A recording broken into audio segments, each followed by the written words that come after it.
Hello everyone, welcome to my channel.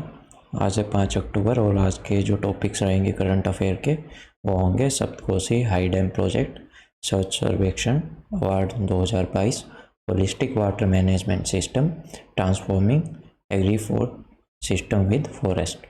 तो ये आज के 4 से 5 टॉपिक रहेंगे करंट अफेयर के, जो कि कहाँ से लिए गए हैं, डिफरेंट न्यूज़पेपर के आर्टिकल से, लाइक द हिंदू हो गया, इंडियन एक्सप्रेस और फिर गवर्नमेंट के जितने भी रिसोर्सेज हैं वहाँ से। तो चलिए स्टार्ट करते हैं। पहला है होलिस्टिक वाटर मैनेजमेंट सिस्टम, कि भाई वाटर को कैसे होलिस्टिक वे में, है ना, कैसे हम उसको मैनेज करें ताकि फ्यूचर में हमको उसकी कमी ना हो। वाई न्यूज़ में अभी ये रिसेंट में न्यूज़ में इतना क्यों है, क्योंकि with the rapid growth of cities जितनी ग्रो होती जा रही है वैसे उनकी वाटर की डिमांड, है ना, काफ़ी जल्दी से बढ़ती जा रही है। Even as aspiration cause people to migrate to urban areas. अभी क्या है ना, काफ़ी लोग माइग्रेट कर रहे हैं कहाँ पे, शहरों की तरफ। किस वास्ते, कि भाई वहाँ पे जॉब अपॉर्चुनिटी ज़्यादा है, स्टैंडर्ड ऑफ लिविंग भी अच्छा है, ठीक है, हर तरह की सुख सुविधा है, एजुकेशन भी अच्छी है, तो इसलिए लोगों का रुझान कहाँ है, ज़्यादा शहरों की तरफ। और उस वजह से वहाँ पे काफ़ी अलग अलग तरह के पानी के लिए भी और बाकी और चीज़ों के लिए भी चैलेंजेस आते रहते हैं, और इनमें सबसे बड़ा कौन सा है, वाटर का और एयर का पोल्यूशन। तो अभी हम बात कर रहे हैं किसकी, वाटर के मैनेजमेंट की, कि भाई शहरों के अंदर कैसे मैनेज किया जाए वाटर को। अराउंड 35% जो इंडिया की पॉपुलेशन है वो कहाँ पे रहती है, अर्बन एरियाज़ में, शहरों के अंदर, जो कि 2020 तक थी 35%, और 2050 तक आते आते ये 35 से 70 हो जाएगी, कि मतलब भारत की जो 70% पॉपुलेशन है वो शहरों में बस जाएगी। मतलब कई गांव अभी शहरों से इतना टच हो रहे हैं ना कि 2050 आते आते तक वो, है ना, उनसे बिल्कुल मिल जाएंगे और वो गाँव ना रह के एक तरह से शहर में डेवलप हो जाएंगे। अर्बन एरिया जो है only 45% of demand is met using ground water resources.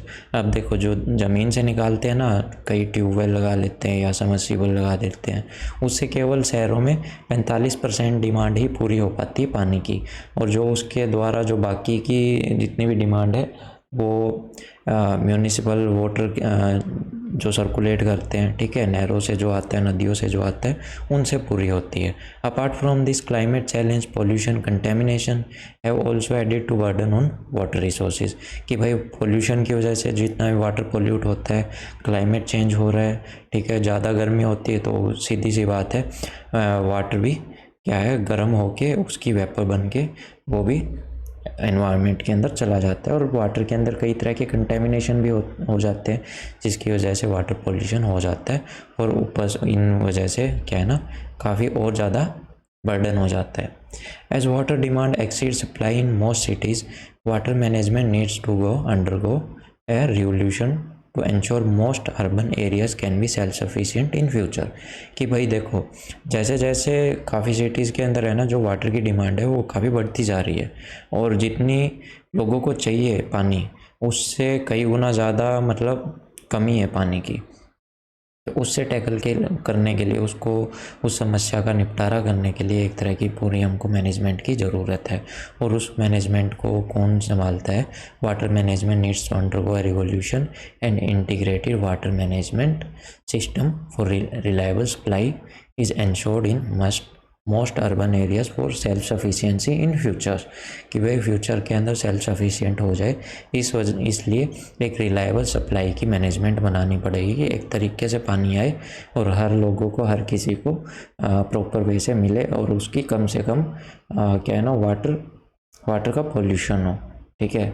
कई बार लोग है ना खुले नल को छोड़ देते हैं, या फिर कई जगह पे पाइप्स वगैरह फटे रहते हैं, जिससे काफ़ी पानी बह जाता है और ख़राब हो जाता है। अब ये क्या है, अर्बन वाटर मैनेजमेंट सिस्टम, इसके बारे में थोड़े पढ़ते ही। It is a process which ensure water supply used water management, कि भाई एक तो वाटर सप्लाई को एंश्योर करती है कि अच्छे से चले, और जो यूज़ हो चुका है उस पानी को, उसके मतलब उसको फिर से फ़िल्टर करना, उसको साफ़ करना, है ना, उसका मैनेजमेंट देखता है, सैनिटेशन का, स्ट्रॉन्ग वाटर का मैनेजमेंट देखता है, और प्लान करता है कि एक इकोनॉमिक डेवलपमेंट और लैंड यूज़ के अंदर भी कैसे पानी को यूज़ किया जा सके। तो इस मैनेजमेंट का यही सिस्टम है, ठीक है। और इसकी क्या क्या अप्रोच है, कोलैबोरेटिव अप्रोच, एक साथ होके, clear coordination amongst all the stakeholders, it is easily defined and prioritize accountability, while effective legislation will help guide local authorities, engaging local communities will lead to a faster solution in water management। यहाँ पे क्या बोला गया है कि भाई अगर एक प्रॉपर तरह से कोई कानून बना के लाया जाए तो उसकी हेल्प से जितनी भी लोकल अथॉरिटी हैं वो एक तरीके से सब लोगों को पानी इजीली मुहैया करवा सकती है, कि भाई जिससे एक प्रॉपर प्लान बन के आए कि हर एक किसी को पानी मिले, और जो एक्स्ट्रा पानी लोग बहाते हैं उनके ऊपर भी कड़ी कार्रवाई की जाए, एक हर तरह से एक प्रॉपर फास्टर सॉल्यूशन करा जाए किसका, वाटर मैनेजमेंट का। तो यही सब बताया गया है। Understanding water as a resource, water is a resource for various end goals, thus it will be easier to treat different kind of water based on agriculture, industries, environment purpose. अब देखो water है ना, कई चीज़ों का and गोल है, मतलब अगर आपको एग्रीकल्चर करना है तो बिना पानी के आप उधर खेती नहीं कर सकते, इंडस्ट्री के अंदर भी आप बिना पानी के इंडस्ट्री नहीं चलेगी, एनवायरनमेंट तो बिल्कुल ही नहीं चलने का। तो हर एक चीज़ के अंदर हमको पानी की ज़रूरत पड़ती है, ठीक है। चैलेंजेस क्या है, potential rural urban conflict, cities are rapidly expanding, कि भाई सिटीज़ काफ़ी जल्दी से एक्सपेंड कर रही हैं, जिस वजह से लोग गाँव से निकल के कहाँ पे जा रहे हैं, शहरों के अंदर। उस वजह से शहरों के अंदर पानी की कमी हो रही है, किल्लत हो रही है, और इस वजह से लोगों के बीच में कॉन्फ्लिक्ट भी हो जा रहा है। इनइफेक्टिव वेस्ट वाटर मैनेजमेंट, कि भाई जो ये बेकार में खुले नल की वजह से या फिर ग्रे वाटर जो है ना, इसका अच्छे से मैनेजमेंट करना चाहिए, इसको अच्छे से दोबारा से प्योरीफाई करके डिफरेंट, जैसे कि एग्रीकल्चर में इसका यूज़ हो सकता है, या फिर बिल्डिंग बनाते हैं तो वहाँ पे यूज़ हो सकता है, ठीक है ना। According to recent report published by central pollution control board March 2021 के अंदर जो CB ने रिपोर्ट निकाली थी, पब्लिश करी थी, उसके अंदर क्या लिखा गया, India's current water treatment capacity is 27.3%, कि भाई जितना भी वेस्ट वाटर होता है केवल हम उसका 27.3% ही ट्रीट कर पाते हैं, उसको साफ़ कर पाते हैं, और सीवेज ट्रीटमेंट की कैपेसिटी उससे भी कम है। जो सीवर का पानी होता है उसको, उस पूरे सीवर के पानी में से केवल 18% को ही हम क्या कर पाते हैं, साफ़ कर पाते हैं। फूड सिक्योरिटी रिस्क है, सीधी सी बात है, पानी नहीं होगा तो कुछ ग्रो नहीं होगा तो हम गाय वगैरह को और ख़ुद के लिए जो जितना भी अनाज उगाते हैं तो उसके लिए पानी नहीं आएगा। तो सीधी सी बात है, पानी नहीं आएगा तो पानी नहीं आएगा तो जितनी भी उपज है वो नहीं होगी, और उसकी वजह से फिर सीधा खाने की तंगी होगी, है ना, चीज़ें होंगी नहीं। जितने भी सीरियल्स होते हैं, पल्सेस होती है, या फिर गेहूँ, ये सब उगेंगे ही नहीं तो फिर खाएंगे क्या हम। उस वजह से फूड सिक्योरिटी रिस्क भी होगा। और जैसे जैसे कि ये डोमेस्टिक, इंडस्ट्रियल और माइनिंग वेस्ट में जितना भी पानी डिस्चार्ज होता है, इसकी वजह से वाटर पोल्यूशन होता है, और उससे भी फिर आगे जाके सीधी सी बात है पानी की कमी ही होनी है। और आजकल हम ग्राउंड वाटर का ओवर एक्सप्लोटेशन ज़रूरत से ज़्यादा निकाल देते हैं, ठीक है। लोग घरों के आंगन धो रहे हैं बिना ज़रूरत के, कि भाई हमको घर साफ़ रखना है। उनको ये नहीं पता जो पानी आप इतना साफ़ सुथरा पानी को यूज़ कर रहे हो ना, उसकी कीमत क्या है, उन लोगों को नहीं पता इस चीज़ की। तो अगर आपके सराउंडिंग भी ऐसा कुछ होता है ना, तो ट्राई किया करो कि लोगों को समझा सको कि इसकी कीमत आज नहीं पता है, लेकिन जब ये ख़त्म हो जाएगा ना, तब इसके एक एक बूंद का हिसाब होगा। 257 of 700 districts in India have reported critical and over exploited ground water level. अभी रिसेंट स्टडी के अंदर क्या पता लगा है कि 700 डिस्ट्रिक्ट में से 256 डिस्ट्रिक्ट के अंदर पानी की बहुत किल्लतें हो गई, और जो उनका ग्राउंड वाटर लेवल है वो भी कम होता जा रहा है। इन NITI Aayog report says that India is suffering from worst water crisis in history. पूरी हिस्ट्री के अंदर इससे गंदा क्राइसिस पानी के लेकर कभी नहीं हुआ था, और ये सबसे ज़्यादा किस में है, 21 सिटीज़ के अंदर, जिसके अंदर बेंगलोर, दिल्ली, हैदराबाद, चेन्नई, है ना, जो सबसे बड़ी बड़ी सिटीज़ है वो भी आती हैं। वेल्स, पॉन्ड्स एंड टैंक्स ये सब आजकल है ना सूखा पड़ते जा रहे हैं, इनमें भी पानी की कमी, कई तो बिल्कुल ही सूख गए हैं। और वाटर से रिलेटेड कुछ इनिशिएटिव सरकार के द्वारा चलाए गए थे, स्वच्छ भारत मिशन, जल जीवन मिशन, नेशनल वाटर पॉलिसी 2012, प्रधानमंत्री कृषि सिंचाई योजना, जल शक्ति अभियान, कैच द रेन कैंपेन, है ना, अटल भूजल योजना, सुजलम 2.0, अमृत सरोवर मिशन। तो ये कुछ सरकार के द्वारा कैंपेन चलाए गए थे, इनिशिएटिव चलाए थे। अब बात करते हैं स्वच्छ सर्वेक्षण अवार्ड 2022 की, जो कि अभी रिसेंटली दिया गया था। President of India awarded Indore को फिर से क्लीनेस्ट सिटी का लगातार छठे साल इसको ये अवार्ड मिला है। पार्ट ऑफ आज़ादी का जो 75वां हमने आज़ादी दिवस मनाया था उसके उपलक्ष्य में, तो उसके उपलक्ष्य में इसको स्टार्ट किया था Swachh Bharat mission 2.0। Indore further emerged as India's first 7 star garbage free city, कि भाई ये पहली इंडिया की 7 स्टार गार्बेज फ्री सिटी है। मतलब लोगों को यहाँ पे अब पता है कि भाई जो प्लास्टिक वेस्ट है उसको कहाँ पे डालना चाहिए, है ना, और जो घर का जो बायोडिग्रेडेबल वेस्ट है उसको कहाँ पे डालना चाहिए, जैसे कि ये वेजिटेबल्स के जितने भी छिलके वगैरह होते हैं, तो लोग खुद ही उनको सेपरेट करके डालते हैं। और ऐसा नहीं है कि कहीं भी कचरा फैला दिया या गंदगी फैला दिया। देखो ये हमारे हाथ में होता है, अगर हमको गंदगी फैलानी है तो फैलाएंगे, और अगर नहीं फैलानी तो नहीं। अगर आप चाहते हैं कि आपके सराउंडिंग में भी चीज़ें साफ़ रहें तो वो आपकी रिस्पॉन्सिबिलिटी है। तो इंदौर सबसे फर्स्ट निकली, उसके बाद में सूरत, फिर भोपाल, मैसूर, नवी मुंबई, विशाखापट्टनम, तिरुपति, इन सब ने 5 स्टार रेटिंग गेन करी है। व्हाट आर द सर्वेक्षण अवार्ड। अब ये स्वच्छ सर्वेक्षण अवार्ड है क्या? ये हैं जो कि मतलब ये कंडक्ट करे जाते हैं 2016 से world's largest urban sanitation and cleanliness survey के तहत, कि भाई पूरे वर्ल्ड में इससे बड़ा कोई सैनिटेशन और क्लीनलीनेस का सर्वे नहीं होता जो कि इंडिया में होता है।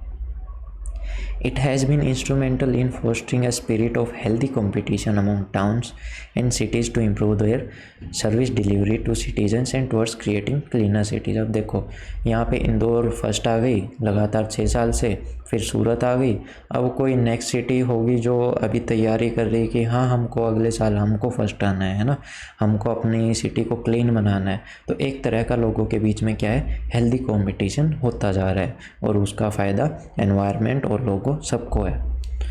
तो इसका गोल क्या है? The primary goal of Swachh Survekshan is to encourage large scale citizen, कि ज़्यादा से ज़्यादा लोगों को इसके अंदर एनकरेज किया जाए, पार्टिसिपेट किया जाए, उनके अंदर अवेयरनेस क्रिएट करी जाए कि भाई आपको अपना जो टाउन है, अपनी सिटी है, अपना घर है, उसको बिल्कुल साफ़ सुथरा बना के रखना है।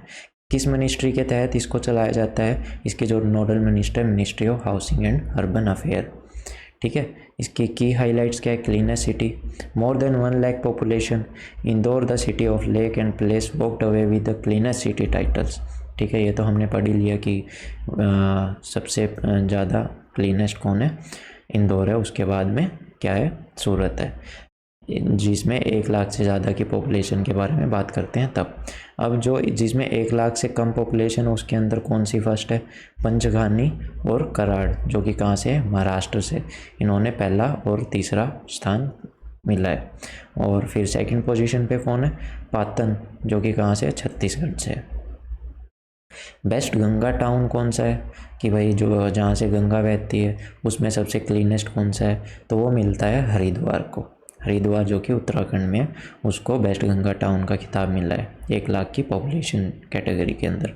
Fast mover city award Shivamogga, जो कि कहाँ से है, कर्नाटका की। क्लीनेस्ट स्टेट के बारे में बात करें तो मोर देन 100 लोकल बॉडीज़ जो हैं, जिस स्टेट की जो क्लीनेस्ट रही है उसमें सबसे ऊपर कौन रहा है? मध्य प्रदेश, फिर उसके बाद छत्तीसगढ़, और थर्ड कौन सा है? Maharashtra. State less than 100 local bodies के अंदर त्रिपुरा, फिर झारखंड, और उसके बाद उत्तराखंड। तो स्वच्छ भारत मिशन 2.0 वो क्या है, जो कि अनाउंस किया गया था बजट 2021-22 के अंदर, है ना, और ये इसका फर्स्ट फेज़ का आगे का कंटिन्यूएशन था। Government is trying to tap safe contamination transportation disposal of faecal sludge on septage from toilets, कि भाई जो जितना भी टॉयलेट्स का ये सीवेज का जितनी भी गंदगी है इसको सेफली क्या है डिस्पोज किया जाए। It will be implemented over 5 years, कि 2021 से लेके हम 26 तक ये करेंगे। और इसके अंदर कितने पैसे दिए गए, 1,41,000 करोड़। ठीक है। It focus on the source of segregation of garbage, कि भाई ये सबसे ज़्यादा फोकस किस पे करेगा कि जितना भी कूड़ा करकट है उसको अलग सेग्रीगेट करा जाए, अलग अलग करा जाए, कि सिंगल यूज़ प्लास्टिक को अलग कर दिया है ना, और जो जितना भी बायोडिग्रेडेबल वेस्ट है उसको अलग कर दिया, तो ऐसे करके। और under this mission all the waste water will be treated properly before it is discharge into water bodies. Government is trying to make maximum reuse a priority, कि भाई जितना भी वेस्ट वाटर है उसको प्रॉपरली ट्रीट करके फिर जितनी भी वाटर बॉडीज़ है, जैसे कि कोई लेक हो गया या फिर कोई नदी हो गया, उसके अंदर डिस्चार्ज कर दिया जाएगा, ताकि वो नदी भी सुरक्षित रहे, लेक भी सुरक्षित रहे। अभी रिसेंटली जो लाल बहादुर शास्त्री जी हैं, इनकी बर्थ एनिवर्सरी गई है, तो इनके बारे में थोड़ा सा पढ़ लेते हैं। In 2 October India celebrated 118th birth anniversary of Lal Bahadur Shastri, the nation second prime minister. ठीक है। How we can learn from Shastri's life, की शास्त्री जी की लाइफ से हमको क्या सीख लेनी चाहिए। ये सबसे पहली बात तो कास्ट सिस्टम के अगेंस्ट थे। ठीक है। Lal Bahadur Srivastava was son of Ram Dulari Devi and Shraddha Prasad Srivastava. However, being against the prevailing caste system, he decided to drop his surname. तो ये कास्ट सिस्टम के खिलाफ थे, तो इसलिए इन्होंने अपना जो सरनेम है वो ड्रॉप कर दिया था। The title Shastri was given after he completed his graduation at Kashi Vidyapith in Varanasi 1925। जो शास्त्री का टाइटल इनको जब मिला था, जब इन्होंने अपनी ग्रेजुएशन कंप्लीट कर ली थी, कहाँ से, काशी विद्यापीठ से, जो कि कहाँ पे, वाराणसी में। 1925 के अंदर इन्होंने अपनी ग्रेजुएशन कंप्लीट कर ली थी। शास्त्री का मतलब क्या है, कोई स्कॉलर, ए पर्सन जिन्होंने कि कोई भी होली स्क्रिप्चर हो उसके अंदर अपनी ग्रेजुएशन कंप्लीट करी हो at very young age. Taking responsibility during adverse time, कि भाई जब देश बिल्कुल ऐसे समय में था कि भाई आगे नहीं बढ़ पा रहा, तो उस टाइम पे इन्होंने अपनी अहम भूमिका निभाई है। He was one of the giant in public life who always took countries married responsibility on his shoulder, कि भाई देश का जो रिस्पॉन्सिबिलिटी इनको लगती थी कि हाँ भाई ये हमारे देश के प्रति हमारी रिस्पॉन्सिबिलिटी है, उनको कभी भी लेने से इन्होंने कभी भी ये पीछे नहीं हटे। जितने भी बुरी सिचुएशन हुई, ठीक है, इन्होंने उसमें अपने आप को काफ़ी बार साबित किया, एज ए ट्रू लीडर ये निकल के आए। ठीक है। He served as the railway minister in Jawaharlal Nehru's cabinet, Jawaharlal Nehru ji की कैबिनेट के अंदर इन्होंने एज ए रेलवे मिनिस्टर भी सर्व किया। ठीक है। और जब जैसे ही एक ट्रेन एक्सीडेंट हुआ था, कहाँ पे, अरियालूर, जो कि तमिलनाडु में 1956 के समय में, 1956 के टाइम पे, तो इन्होंने उसी टाइम पे रिज़ाइन कर दिया था कि भाई जब मेरे मिनिस्टर रहते हुए अगर रेल एक्सीडेंट हो रहा है तो फिर सीधी सी बात है मेरा रेलवे मिनिस्टर होने का कोई मतलब नहीं रहता। और एक आज के पॉलिटिशियन है, भाई कुछ भी हो जाओ, रेजिग्नेशन का तो सवाल ही नहीं। His gesture was held by all including Nehru whom he considered as his hero। तो भाई नेहरू जी को ये अपना हीरो मानते थे। इंसेपरेबल पब्लिक प्राइवेट लाइफ थी इनकी। 1965 में इंडिया की लड़ाई हो गई थी किसके साथ में, पाकिस्तान के साथ में, और देश के अंदर बुरी तरह से किसकी शॉर्टेज थी, खाने की। तो इस वजह से there was added pressure with United States threatening to cut supplies. अब उस टाइम पे क्या है, यूनाइटेड स्टेट भी भारत के ऊपर प्रेशर डाल रहा था कि हम आपकी सप्लाईज़ को कट कर देंगे अगर आपने लड़ाई नहीं रोकी तो। ठीक है। और इसी क्राइसिस के अंदर लाल बहादुर शास्त्री ने अनाउंस किया to his family that one evening for the next few days that they would all go up their evening meal, कि भाई हम इवनिंग मील जो हमारा जो शाम का भोजन होगा, हम कुछ आने वाले समय तक डेली के डेली हम एक समय का जो भोजन है उसको छोड़ते रहेंगे, उसको नहीं लेंगे, ताकि देश के अंदर ऐसा मैसेज जाए कि भाई अगर हम सब एक समय पे एक टाइम पे भी खाना खाएंगे तो देश के अंदर उतना संकट नहीं आएगा कि भाई जो बिल्कुल ही अगर अनाज ख़त्म हो जाता है देश का तो उस समय पे देश जिस प्रेशर में होगा ताकि हम उस लेवल पे ना पहुँचे। अभी इनकी मोरालिटी की बात करें, it was said that he had a Chevrolet Impala car. ठीक है, इनके पास एक सेवरोलेट कंपनी की इम्पाला कार थी जो कि इनको मिली हुई थी ऑफिशियल यूज़ के लिए। तो एक दिन है ना, इनका बेटा उस कार को ले गया ड्राइव करने के लिए। ठीक है, जैसे ही इनको पता लगा कि हाँ भाई इनका बेटा ऐसे ऐसे ड्राइवर से गाड़ी ले गया और इतनी दूर चला के आया है, तो इन्होंने कहा कि ड्राइवर से पूछा कि चेक करो कि गाड़ी कितनी दूर तक चली थी, कितनी डिस्टेंस कवर करके आई थी। और जितनी डिस्टेंस उन्होंने कवर की, उन्होंने बाकायदा उतना पैसा कहाँ पे डिपॉजिट किया, गवर्नमेंट के अकाउंट में, कि भाई गाड़ी का जो है एक तरह से मिसयूज़ हुआ है और जो उसका किराया बनता है उन्होंने वो गवर्नमेंट के अकाउंट में जमा करवाया। तो आप सोच सकते हो उस टाइम की जो मिनिस्टर्स थे उनकी मोरालिटी कैसी थी, है ना, मोरल कैसा था उनका, और ऊपर से उनकी थिंकिंग कितनी अच्छी थी। और एक आज का समय है, आप कंपेयर, मेरे को नहीं लगता कि कंपेयर करना भी चाहिए। अब बात करते हैं transforming agri food system with forest. Recently जो फूड एंड एग्रीकल्चर ऑर्गेनाइजेशन है ऑफ यूनाइटेड नेशन, उन्होंने एक रिपोर्ट रिलीज़ करी किस पे, डिफोरेस्टेशन पे, लाइवली स्टॉक ग्रेजिंग पे और फार्मर फील्ड स्कूल्स के ऊपर, कि भाई जो जंगल कम होते जा रहे हैं, ठीक है, और जो ये गाय भैंस है ये जितनी भी एरिया के ऊपर मतलब चरती हैं या फिर घास खाती है ना, और जितने भी फार्मर फील्ड के स्कूल्स हैं उनके ऊपर इन्होंने एक रिपोर्ट रिलीज़ करी है। वो रिपोर्ट क्या थी क्या नहीं उसके बारे में पढ़ेंगे। FAO release report at FAO food agriculture organisation at global landscape forum digital, एक डिजिटल फोरम के ऊपर इन्होंने अपनी जो ये रिपोर्ट है वो जारी की थी। A farmer field school bring together a group of farmer, कि भाई जो ये फार्मर फील्ड स्कूल है इसके अंदर जो कुछ ग्रुप्स फार्मर्स का ग्रुप होता है, ठीक है, जिसमें लाइव स्टॉक हर्डर्स भी हैं जो गाय भैंस को चराते हैं, है ना, ग्रुप्स के अंदर, और उनको सिखाया गया कि how to shift towards more sustainable production practice, कि भाई हम एक तरह से ऐसी प्रैक्टिसेस को अपना सकते हैं जिससे एनवायरनमेंट को भी नुकसान ना हो, मतलब किसी जगह पे ओवर ग्रेजिंग भी ना हो और हमारा फ़ायदा भी हो और एनवायरनमेंट को भी नुकसान ना हो। तो उस तरह की प्रैक्टिसेस उस स्कूल के अंदर सिखाई जाती हैं कि भाई एक ही जगह पे अगर गाय भैंस ज़्यादा मतलब खा लेंगी तो क्या है ना, वहाँ पे एकदम से ही खाने की कमी हो जाएंगी, तो किसी भी जगह पे ओवर ग्रेजिंग ना करवाई जाए। तो ऐसी कुछ प्रैक्टिसेस के बारे में यहाँ पे सिखाया गया था।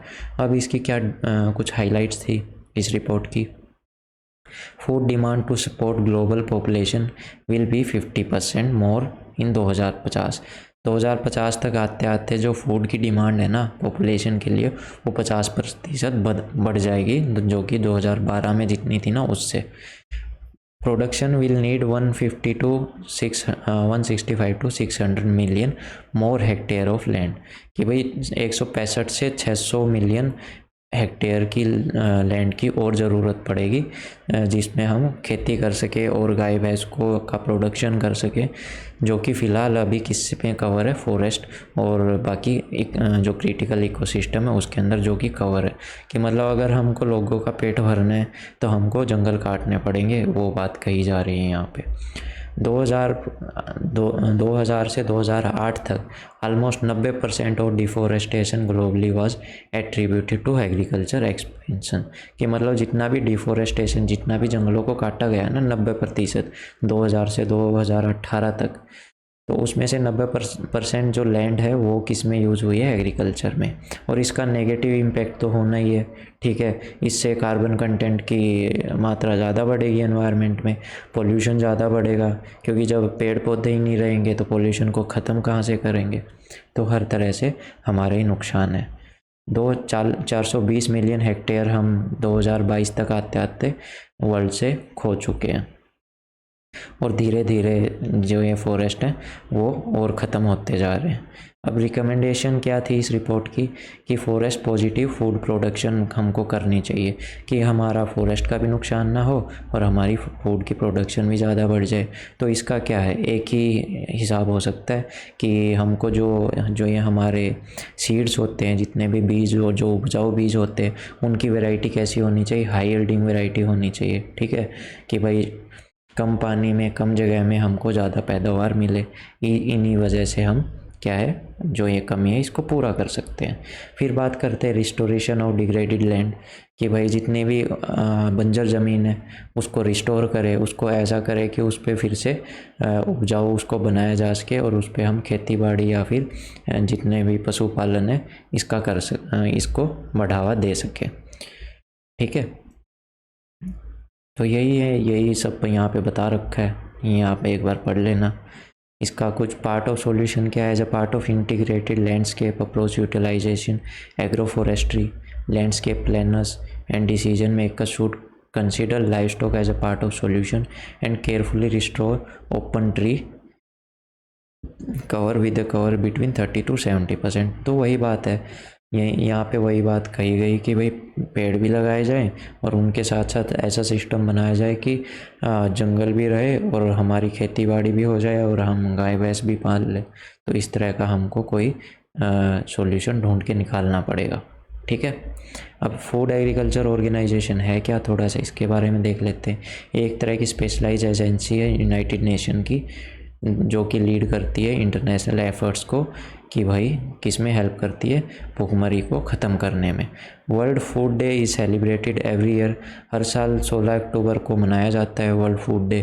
ठीक है, to mark the anniversary of foundation of FAO, कि भाई आज के दिन 16 अक्टूबर को फूड एग्रीकल्चर ऑर्गेनाइजेशन 1945 में इसका गठन हुआ था। तो उस दिन को as a world food day के रूप में मनाया जाता है। और ये ऑर्गेनाइजेशन कहाँ पे बेस्ड है? रोम के अंदर, जो कि कहाँ पे है? इटली में। इसकी कुछ सिस्टर बॉडीज़ भी हैं, वर्ल्ड फूड प्रोग्राम और international food for agriculture development. ये इसकी कुछ सिस्टर बॉडीज़, जिनका काम भी यही है। इनके द्वारा कुछ इनिशिएटिव लिए गए थे, वो क्या क्या है?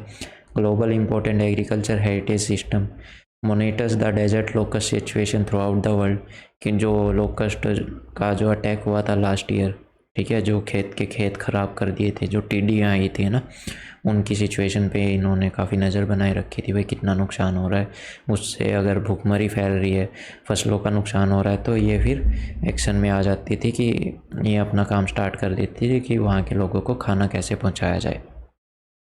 The Codex Alimentarius Commission or CAC is a body responsible for all matters regarding the implementation of joint FAO-WHO food standard programme.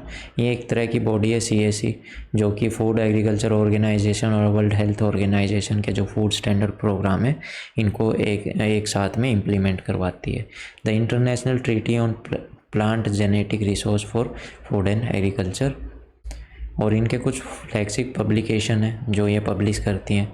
The state of world fisher and agriculture aquaculture, the state of world forest, the state of food security and nutrition in world, the state of food and agriculture, the state of agriculture commodity markets, world food price index. ये कुछ reports हैं जो इनके द्वारा publish करी जाती हैं। अब बात करते हैं सप्तकोशी हाई डैम प्रोजेक्ट के बारे में। अभी ये न्यूज़ में क्यों है?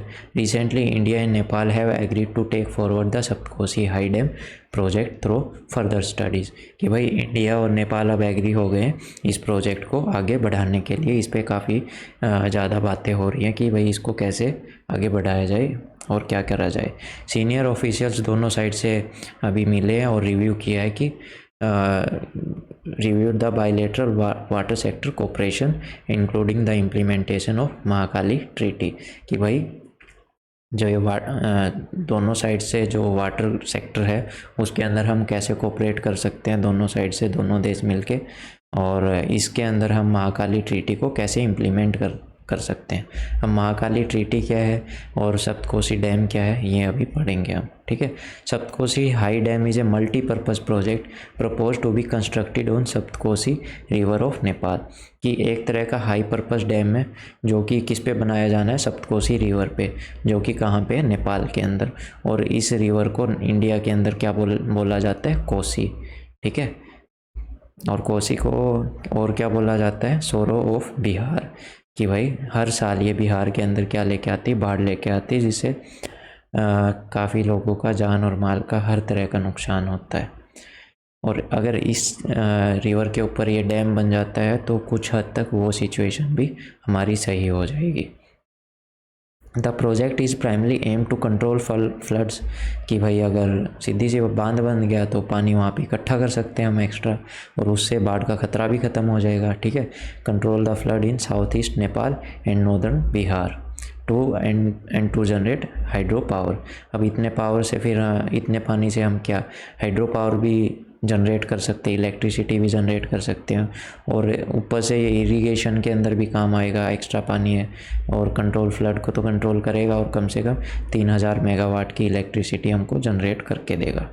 अब क्या है, महाकाली ट्रीटी क्या थी, ये साइन करी गई थी 1996 में over the integrated development of Mahakali river, कि जो महाकाली रिवर है उसका डेवलपमेंट करने के लिए, जिसके अंदर क्या क्या थे, शारदा बैराज भी था, ठीक है, टनकपुर बैराज भी था, पंचेश्वर प्रोजेक्ट भी था।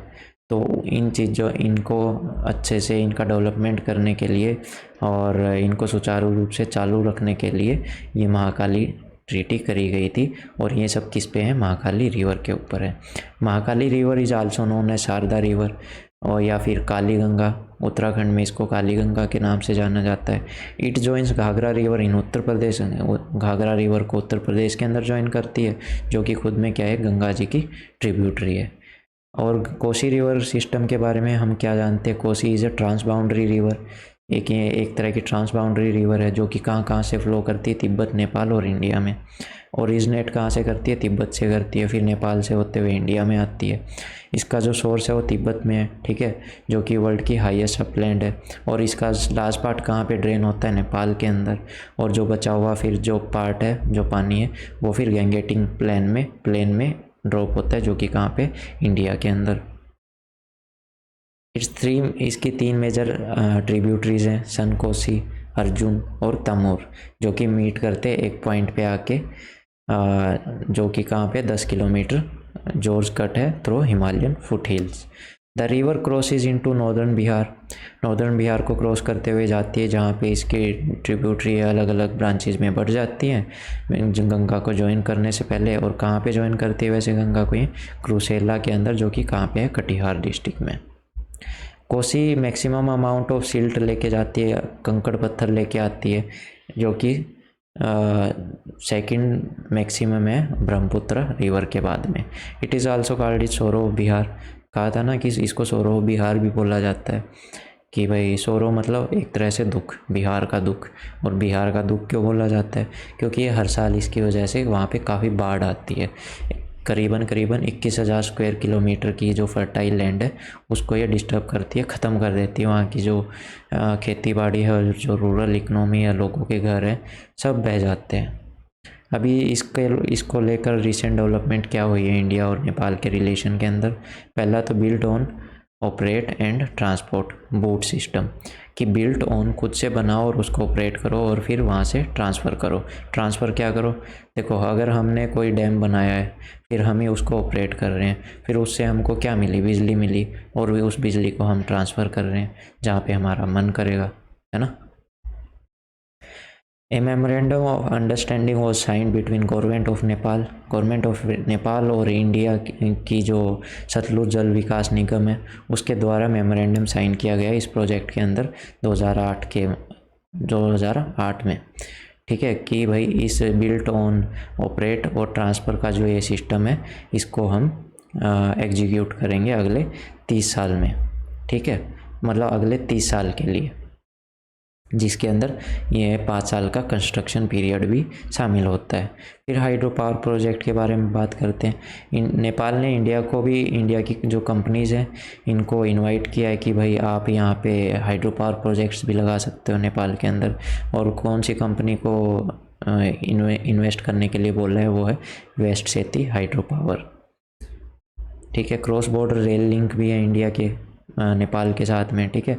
The operationalisation of 35 kilometre cross border rail link from Jaynagar Bihar to Kurtha Nepal, कि वे बिहार के जयनगर से लेके नेपाल तक हमारी एक ट्रेन भी चलती है, जो फर्दर फिर एक्सटेंड होती है कहाँ पे, नेपाल के अंदर बिजलपुरा और बर्दीवास जगह पे। तो ये थी आज की करंट अफेयर, कैसी लगी मेरे को प्लीज़ बताइएगा कोई कमी हो तो मेरे को सुझाव आप कमेंट सेक्शन में दे सकते हैं। अगर इसकी पीडीएफ चाहिए तो आपको पीडीएफ मिल जाएगी मेरे टेलीग्राम चैनल पे, जो कि जिसका लिंक आपको डिस्क्रिप्शन बॉक्स के अंदर मिल जाएगा। और अगर मेरे को फॉलो करना है आपको इंस्टाग्राम पे, तो आप मेरे को अबाउट सेक्शन में जाके वहाँ से आपको मेरा इंस्टाग्राम का लिंक भी मिल जाएगा। तो ये थी आज की क्लास। बताइएगा ज़रूर कैसी लगी। चैनल सब्सक्राइब ना किया हो तो प्लीज़ कीजिएगा, मेरे को काफ़ी हेल्प होगी उससे। तो thank you, have a nice.